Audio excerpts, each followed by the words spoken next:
I want you to imagine a child, any age, any face, any name. Now imagine that this child is alone. No father, no mother, no uncle, no grandmother, no one. They are in a destroyed city. The buildings are brick skeletons. The ground is covered in rubble. The smell is of gunpowder, sewage, and burnt flesh. This child doesn't go to school. There is no school. This child doesn't sleep in a bed. There is no bed. This child eats what they find in the trash, and sometimes they find nothing. This child is afraid of everything, afraid of the noises, afraid of the silences, afraid of the adults, because the adults who remain are defeated soldiers, exhausted women, faithless old people, or worse. This child is not one. There are 100,000. 100,000 children alone in Berlin in 1945, when the Third Reich collapsed like a house of cards, when the rebels smoldered, when the Russians arrived, when the Nazis fled or killed each other. We talk a lot about the Second World War. We talk about the soldiers, we talk about the tanks, we talk about the bombs, we talk about Hitler, we talk about Stalin, we talk about Churchill. We almost never talk about the children. Today, we're going to talk about them.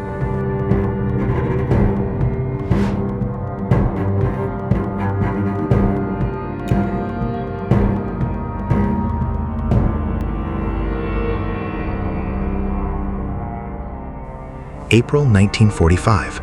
Berlin is no longer a city. It's a field of ruins. 6 years of war, thousands of bombings. The Allies flew over the city day and night, the Americans by day. The British at night. The objective was simple: to destroy everything. And they succeeded. The train stations were unrecognizable. The hospitals had become piles of rubble. The schools, those that were still standing, served as shelters for wounded soldiers. There was no electricity. There was no running water. There was no gas. There was no food in the warehouses. Hitler was hiding in the underground bunker. When he surfaced, he was a trembling old man, his hand hidden behind his back to disguise the trembling. He gave orders to armies that no longer existed. He spoke of counterattacks that never came. Meanwhile, up above, the people of Berlin, what remained of them, lived in basements. Damp, dark, underground spaces. Hundreds of people crammed together. The stench was unbearable. Urine, sweat, fear, blood. And in the midst of it all, the children.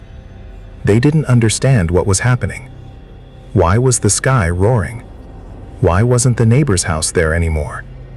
Why hadn't their father come home? Why was their mother crying so much? Some of these children had never known peace. They were born in 1939, 1940, 1941. War was all they knew. Hunger was normal. Fear was routine. Death was their neighbor. When the Third Reich finally fell, on May 2, 1945, the city did not celebrate. There was nothing to celebrate. There were only survivors. And 100,000 of them were children alone.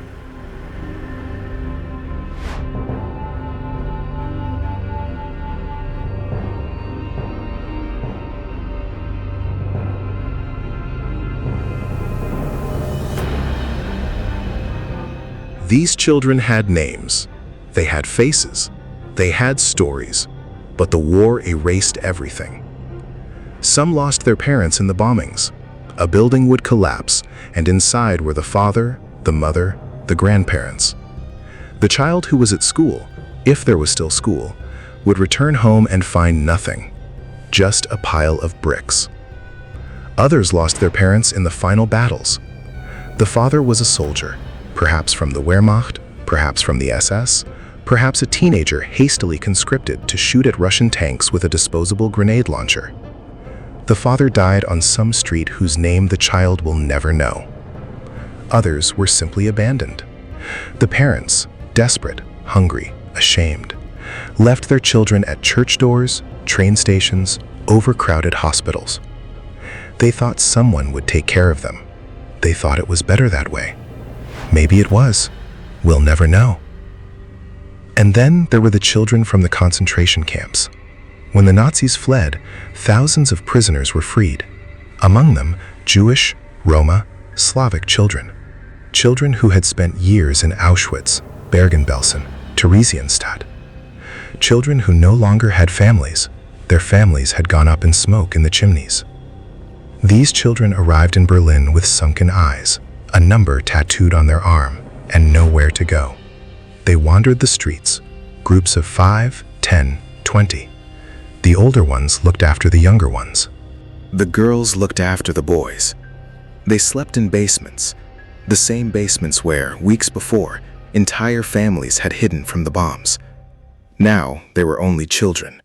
They ate garbage, leftovers from abandoned military kitchens, rusty tin cans, stale bread left behind by soldiers. Some were learning to steal, an apple from a stall, a piece of bread from a truck.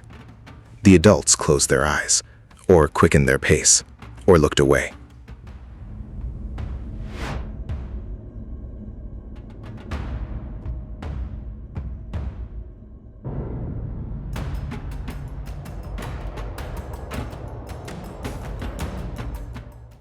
The title of this video is heavy. The city that swallowed 100,000 children. I didn't choose this title to shock. I chose it because it's true. Swallowing isn't killing. It's different. When you kill, you do something. When you swallow, you just absorb, disappear with, make invisible. The city of Berlin in 1945 didn't kill the children. They didn't die. Most didn't die. But the city swallowed them. The children disappeared in the rubble. Nobody knew how many there were. Nobody knew where they were. Nobody knew their names. Historians speak of 100,000, but nobody really counted. The records burned. The families died. The children couldn't say how old they were. Many didn't even know their own names. Some were found months later, living in sewers. Yes, sewers. The Berlin sewer. They crawled down through holes in the ground, hid in dark tunnels, slept on wet concrete. They lit stolen candles. They ate rats. They ate rats. This is not a metaphor. It is a documented fact. Allied soldiers, when they entered Berlin, told stories of children emerging from the sewers. Pale, barefoot children with eyes that looked like those of wild animals. They didn't trust adults. They didn't trust anyone. The Russians tried to help. They set up soup kitchens. They distributed milk and bread. The children came, ate, and went back to the sewers. They didn't want shelters. They didn't want schools. They just wanted to survive another day. The city did nothing. In the first months after the war, there was no government. There was no police. There was no social service. There were only ruins, hunger, and invisible children. Berlin swallowed its children, and only spat some of them out years later.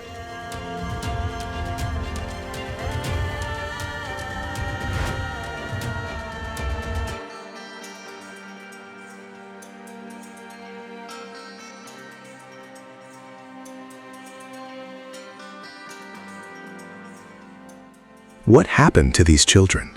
Some were lucky. They were adopted by American, English, and French families.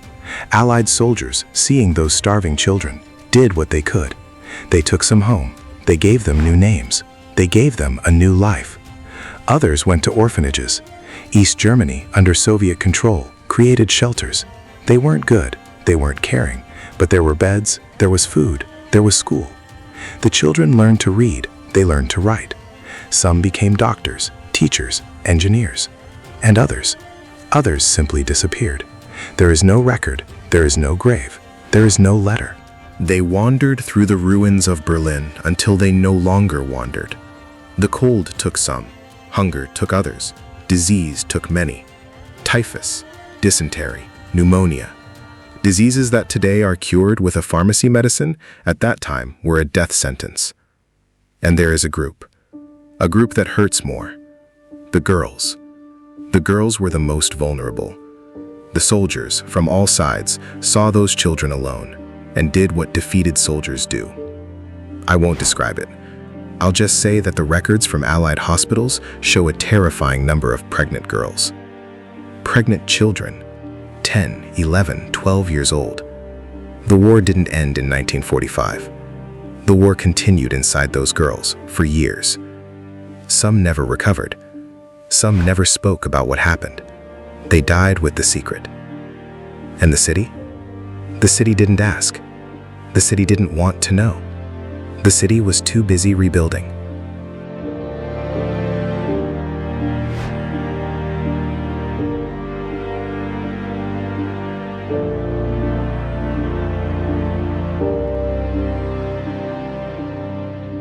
Why don't we talk about these children? I'll give you 3 reasons. First, because war has heroes, and children are not heroes. The heroes are the soldiers who landed in Normandy. The heroes are the generals who planned Hitler's defeat. The heroes are the leaders who restored democracy. Starving children eating garbage are not heroes. They are victims. And history likes heroes. Victims are unsettling. Second, because Germany was busy denazifying itself. The world wanted to know who knew about the Holocaust, who collaborated, who remained silent. Nobody wanted to know about abandoned children. It seemed small compared to Auschwitz, but it wasn't small. 100,000 children. 100,000. Third, because these children were German, and after the war, nobody wanted to feel sorry for the Germans. The Germans were the villains. Villains don't deserve pity. The children didn't choose to be born German. They didn't choose to be born in 1940. They didn't choose a father who fought for the Wehrmacht. They were children. That's all. We don't talk about these children because they don't fit into our narrative. They are a nuisance, a reminder that war has no beautiful side, that war kills everyone, and that the first victims are always children.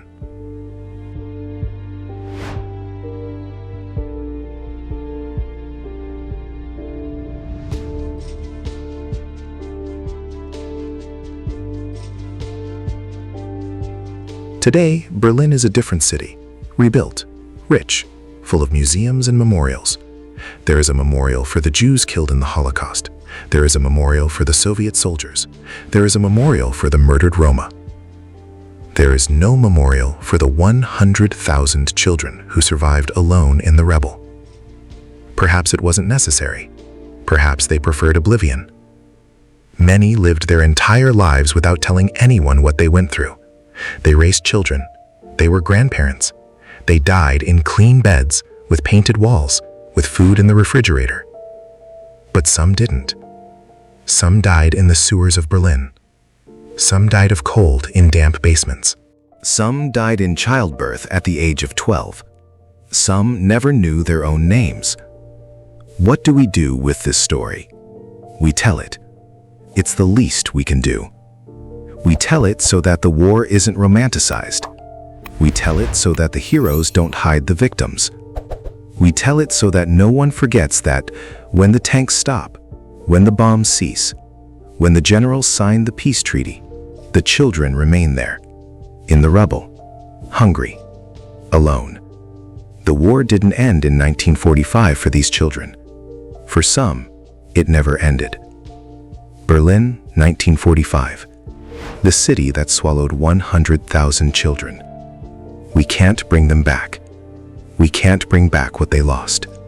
But we can, at least, remember that they existed. And today, you remember.